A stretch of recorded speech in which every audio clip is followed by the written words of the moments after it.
Good morning. My name is Abhishek Mathur, and I'll be MC today. And welcome to Houston Oasis, a secular community in Houston, and guided by our core values, which are on the back here. It's too bright out there in the webcam, so I'm gonna just say some of them. People are more important than beliefs, and human hands solve human problems. Some of my favorite ones. Today, we have a great program. Our musical guest is Bee Zay, and our speaker will be Bee Miller, who's the executive director of Camp Quest.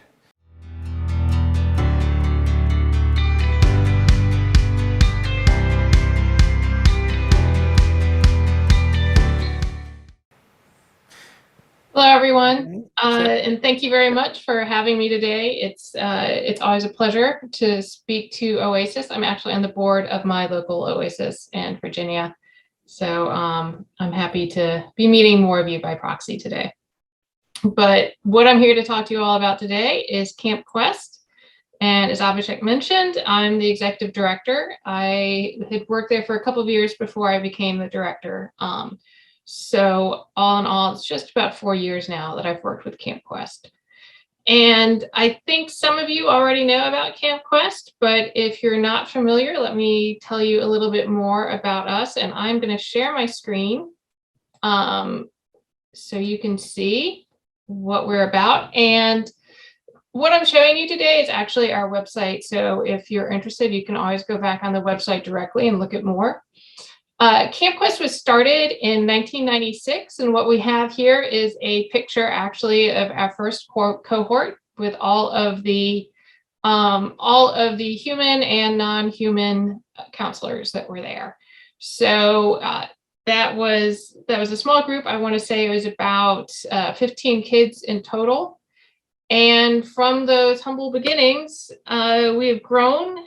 2019 was the last year that we had full operations because of the pandemic, but in 2019 we ran 14 overnight camps in a network spanning the entire country, California to Virginia, and we serve over 1,000 children a year in a non-pandemic year. So this year we're very excited. We're going to be returning to full strength, and I'm going to show you a map of our locations. But full strength means I think this year we should have about 18 locations. And it's because one of our camps is adding a new location. Ohio will start operating in 2 parts of the state. And we're adding 3 new camps, which I'll tell you about in a minute. But we're very, very excited to finally be back to full strength. And obviously all the families we serve are also very excited. So Camp Quest programming varies by location, but it does include certain core programs and educational content areas. So first amongst these is humanist ethics, which some of the camps are really specific about having that kind of programming, and others it's really integrated into the rest of the activities. And so, for instance, some of the main values that we emphasize are things like integrity, empathy, the importance of cooperation and community, and critical thinking and altruism. One favorite activity that we have, and I'm going to pull down here to our signature programs, probably our very most favorite activity of all the campers is Socrates Cafe. And Socrates Cafe was not invented by Camp Quest. There's actually a book called Socrates Cafe, and it was originally oriented for adults. But what it is a chance for a group of people to come together and discuss big questions in a semi-organized manner, but really relying on respectful disagreement and taking turns and sort of honesty in your reasoning. And obviously these are really important for anyone, I think, but it's particularly good for children to get that kind of training to do. And usually the big questions that are discussed are chosen by the children themselves, and they have great things that they come up with, like why do we sleep? and why are kids not allowed to do all the things that grown-ups can do? That comes up a lot. So a couple of our other common programs, we have something called Famous Freethinkers, which has been revamped several times over the years to be more inclusive. But Famous Freethinkers is a collection of, it's actually physically a collection of cards with information and pictures of famous freethinkers throughout the years. And these things are shared with the campers during meals. And the original idea in 1996, when this was started, was to let these children, who are mostly from non-religious backgrounds, know that they're not alone in the world. Some of our campers come from areas and home communities that are very intolerant of the non-religious, so they really needed that kind of boost and that kind of awareness that they aren't alone. Times have changed in the past 25 years, so it's much more common and much more accepted now to be from a non-religious family than it used to be, but it's still a good historical overview for our young people. So the majority of our camps are independent affiliates run by volunteers, which is just an astonishing amount of work that's undertaken every year by hundreds of people across the country to put these camps on. And we're going to be changing that model slowly, partly because it's just such a burden and it does tend to lead to burnout sometimes for a board to be working that hard all the time. So we are adding 3 new locations this year that we're administering directly from the Camp Quest National Office. And these new camps will have paid staff instead of volunteers. And partly, as I mentioned, that's to minimize the kind of extracurricular burden a lot of people have been carrying. But another reason for this change is equity. You know, volunteering is wonderful, but most people cannot afford to take an entire week off of work to volunteer at a camp. So we're trying to open up the experience to people who still need to be bringing home a paycheck, but really would like to be part of this kind of experience. So our 3 new locations I'll tell you about, we're super excited about, are 2 of them are in Virginia. One is there's Virginia. One is a new residential camp just off the Appalachian Trail in the Blue Ridge of Virginia. We're really excited about that. It's a newly renovated camp with private hiking trails and ropes courses and a pool and lots of awesome stuff. And the other camp in Virginia is a day camp. And this is something we're really excited about because it's our first collaboration with another organization. What we're doing is we're collaborating with an educational farm in the Shenandoah Valley in Virginia, and they will be providing their activities in the morning, and Camp Quest will be running Camp Quest activities in the afternoon. And we like this a lot because we think this is going to be a really good way for us to expand. You know, there are tons of organizations across the country who have facilities and who have some activities. You know, for instance, this educational farm is a good example where they have some activities that are geared to students, but maybe not enough for them to run a day camp on their own. And there's, you know, other organizations, could be arts organizations or science organizations, that have almost enough for a day camp, but not quite. And so it's a way for us to come in, provide our programming, serve our community, and not have to start a whole day camp from scratch. So we're excited about that. We're excited about how that's going to turn out. And so we have another dot up here. We are finally coming back to the Northeast after, I want to say 7 years. It's 7 years since we had any kind of programming in the Northeast. So we have a location in Western Massachusetts. This year, we're going to be running 3 weeks of day camp, but it's actually on the grounds of a boarding school. So we do plan to make use of that boarding school's facilities and convert it also into a residential camp in the near future. That's our 3 new camps for this year. We're very excited. And also, if you know anybody who's interested and would want to go to any of those locations, because it's the first year, we have an unusual amount of financial aid available. So definitely encourage anyone to apply who might be interested. So in addition to starting some new camps, we've been doing a lot in the Camp Quest National Office. And the primary focus for us the past several years has been professionalizing some of our operations with a real focus on camper safety. There is an organization called the American Camp Association, which is a nationwide association of day camps and residential camps for youth. And they are the primary accrediting agency in this country. So what we have done is we have worked with them to develop a plan to get, hopefully, all of our camps accredited in the next 10 years or so. It's a big, big process. I know some people in Houston Oasis are associated with Camp Quest Texas. They just got their accreditation last year, which is kind of amazing during a pandemic to still pull it off.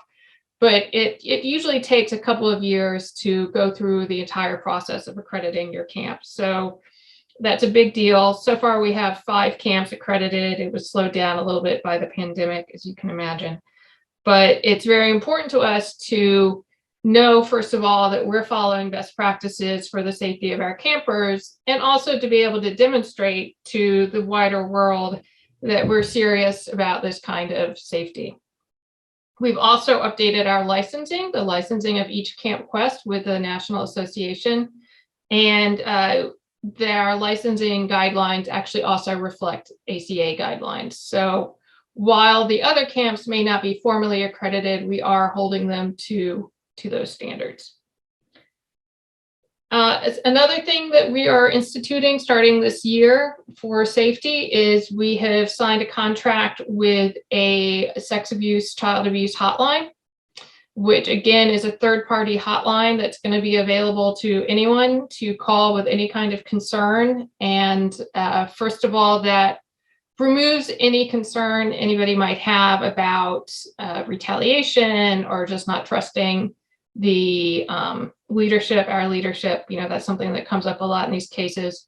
And again, is a way for us to demonstrate that we're committed to safety and that we're being held accountable by a third party for what happens at our camps.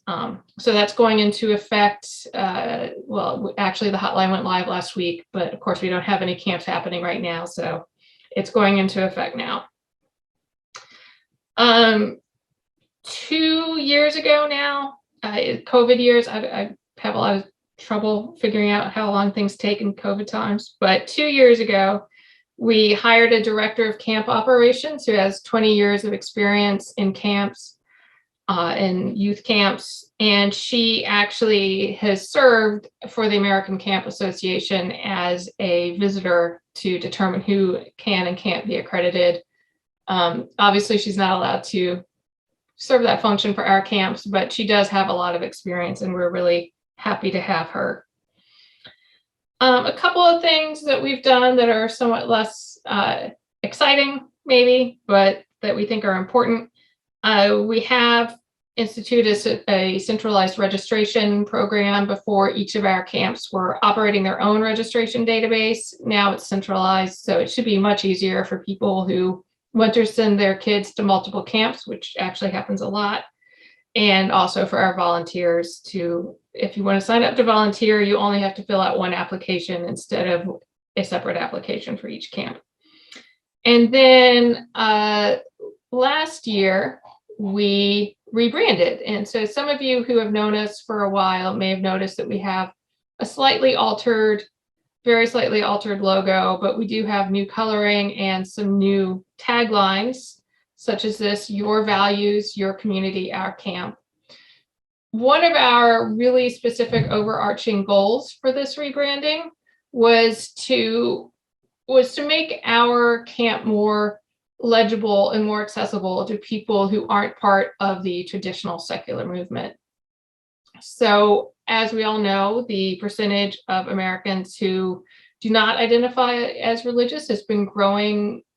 I was going to say exponentially, but that's not actually true, but it's been growing a lot over the past few years.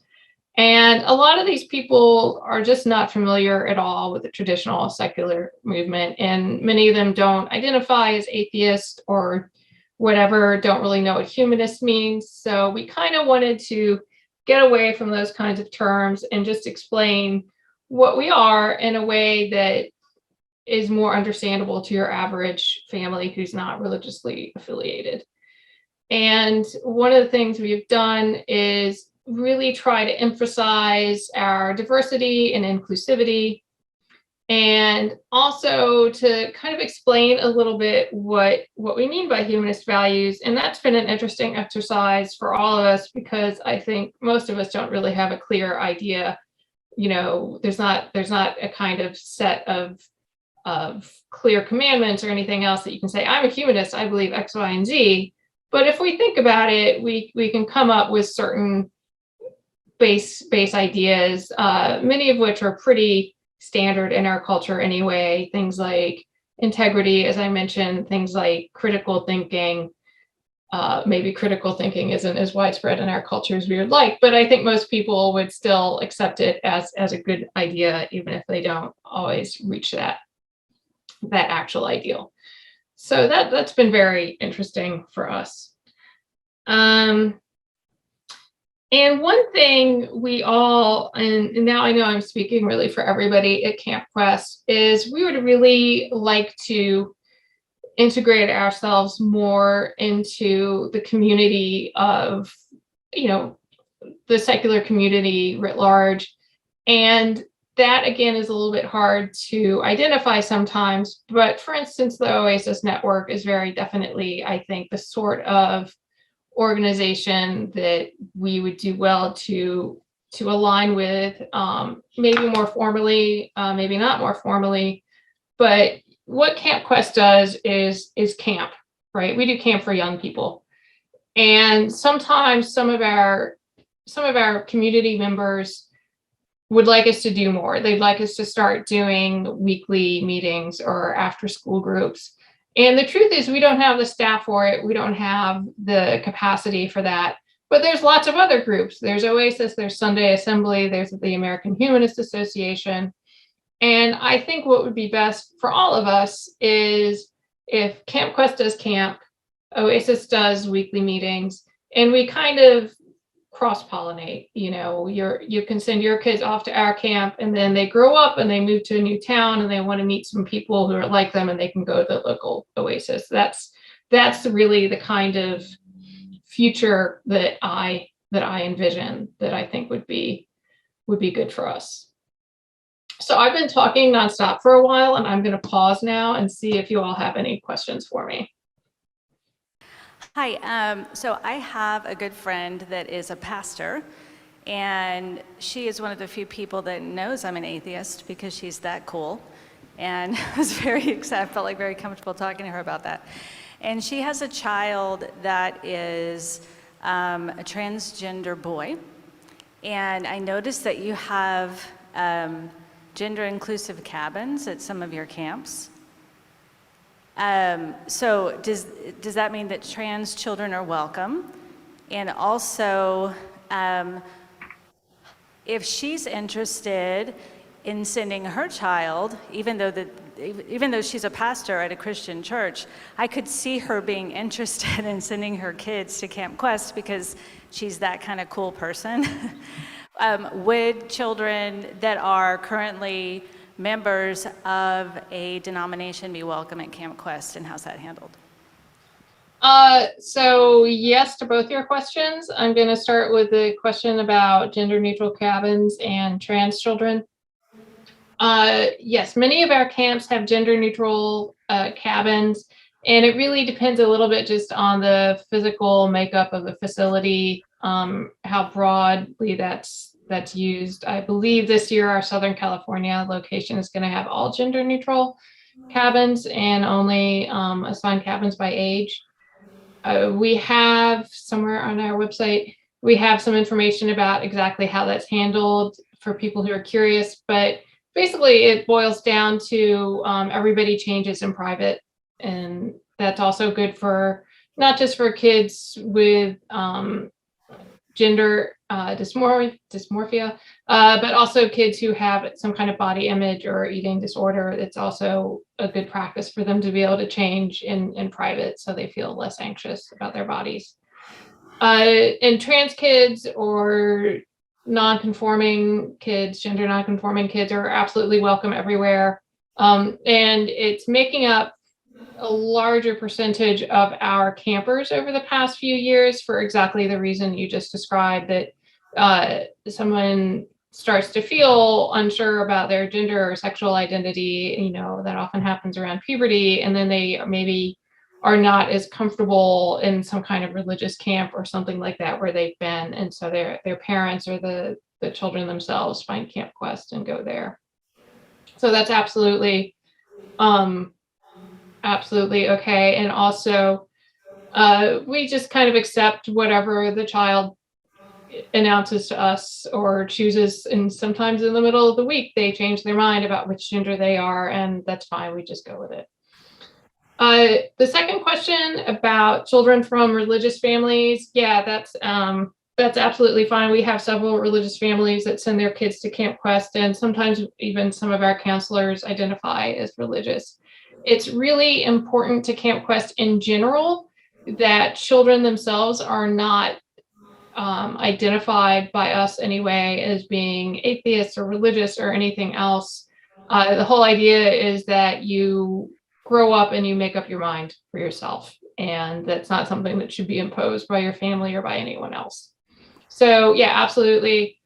We have lots of kids who come from religious backgrounds, and we're very strict, I think, across the network about not labeling kids or making people feel that they should be treated differently because of their worldview. Right, next question, Jennifer. Yes, I have a 19, almost 20-year-old daughter who's looking for a summer job. Do y'all have openings for counselors, and what are your requirements for those? Yes, please. We have some job opportunities listed on our website. I will tell you, so most of the affiliates, you can go as a volunteer, it's unpaid. And for the new camps where there is paid staff, we are just in the process of finalizing hiring our camp directors. And when that's done, we'll open up the hiring for the counselors, because the director should be involved in that. For someone like that who would really be a junior cabin counselor, there's very few requirements. Everyone does have to pass a background check, but that's it. There's no formal requirements for somebody who's going to be a cabin counselor. Somebody who's applying to run the camp or be in a more senior position, obviously they need to have more experience, but for an 18 or 19-year-old looking for a summer job, I think it would be a great fit.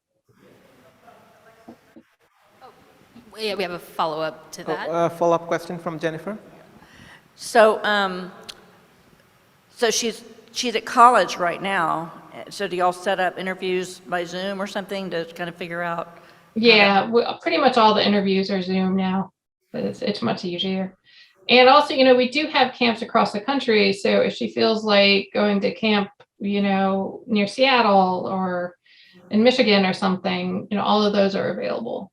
So she can look on the website and see where she thinks she would feel like spending a couple of weeks this summer. Right, next question. Hey, good morning. I was pulling up your website when you were speaking, and I found the one in Texas. It looks like there's a week offered, and it had one address listed, and then it also had another address. Do the camps rotate or times rotate, or is there only 1 week in the summer? It depends. Most of the camps usually run 1 or 2 weeks in the summer. Across the network, there's a camp happening every week in the summer. So I don't know if that's helpful to what you're asking, but also it depends. So each camp, as I mentioned, except for the 3 new ones, are independent affiliates. Camp Quest Texas is an independent affiliate. When there are 2 addresses, it's usually that the address of the camp and also their year-round mailing address is is included on there. More questions? Yeah.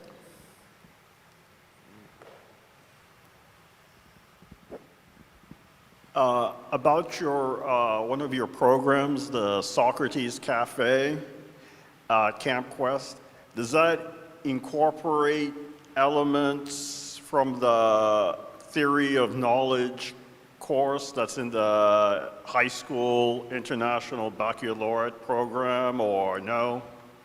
No, it's not. Socrates Cafe is more kind of referring to the Socratic method of asking questions. There's no formal, let me back up. Most of our camps don't have any kind of formal philosophical training or anything like that. That's not included in the curriculum.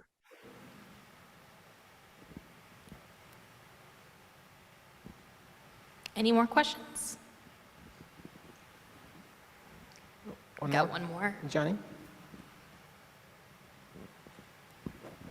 Not so much a question. I just wanted to thank everyone over there because they also are part of the Oasis network as well. There's a chapter in Stanton, Virginia that they're running over there, and I just want to thank them for all the hard work that they've done with Camp Quest and with the Oasis network. So I think they should be recognized for that. Thank you. Thanks. Let's start with Bee Zay, who's a frontman for Bee Zay and the Nightcrawlers, an established Houston band that plays rock, folk, and the blues. And he's been here, he's played for us before. So without any ado, let's take it off with Bee Zay.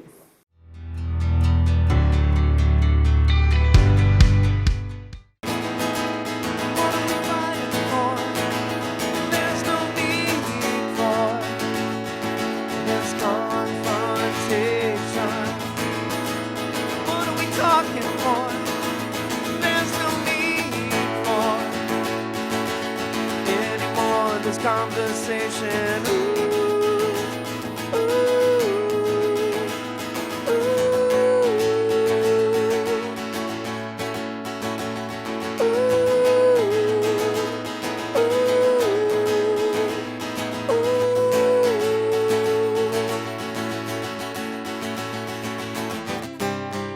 So come back to bed. I know your side. From what I said, we can work this out, remove all doubts. Let me in, let me in.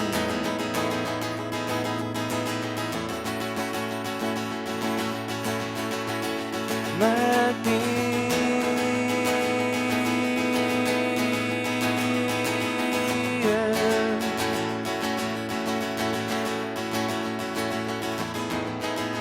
What are you crying for? There's no need for this condensation. What are you running for? There's no need for you to seek out transportation.